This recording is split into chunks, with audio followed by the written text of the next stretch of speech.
आपको यह बताते हैं कि अमेरिका के राष्ट्रपति जो बाइडेन को आज सिर्फ 4 घंटे में ही इजरायल से वापस अमेरिका क्यों लौटना पड़ा।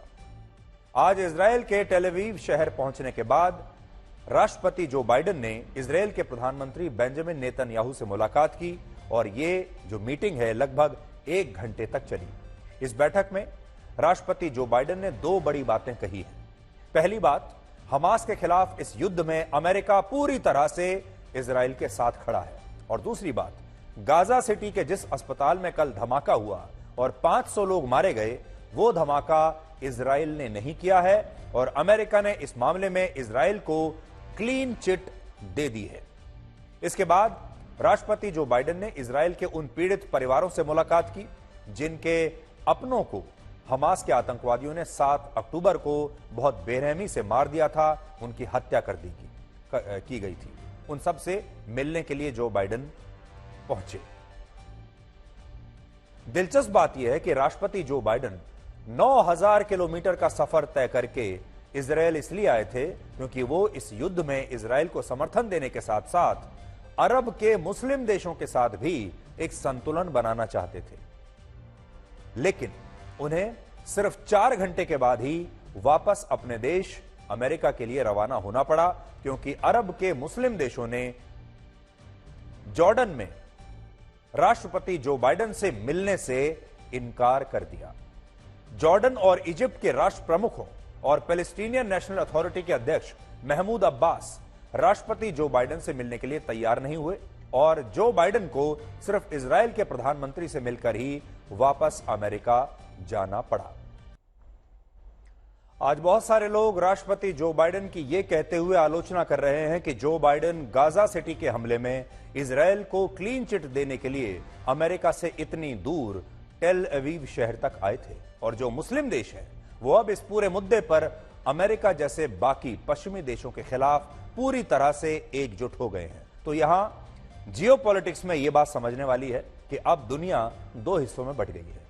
एक हिस्सा वो जो इस समय गाजा के मामले पर हमास के और फिलिस्तीन के साथ है और एक हिस्सा वो जो इजराइल के साथ है। गाजा सिटी के जिस अस्पताल में कल धमाका हुआ और जिसमें 500 लोगों के मारे जाने की खबर है, उस अस्पताल में घटना के वक्त 1000 लोग मौजूद थे। और यह हमले के बारे में आपको इसलिए बता रहे हैं क्योंकि आज पूरी दुनिया में इस हमले की चर्चा हो रही है क्योंकि बड़ा हमला है। अस्पताल पर एक हमला हो जाता है और उसमें 500 लोग मारे जाते हैं। आमतौर पर युद्ध चाहे कितना भी बड़ा हो, लेकिन सेनाएं अस्पताल या स्कूलों पर हमला करने से बचती हैं। अस्पतालों पर बमबारी नहीं की जाती है, हमले नहीं किए जाते हैं, लेकिन इस अस्पताल पर हमला हुआ है और 500 लोगों के मारे जाने की खबर है।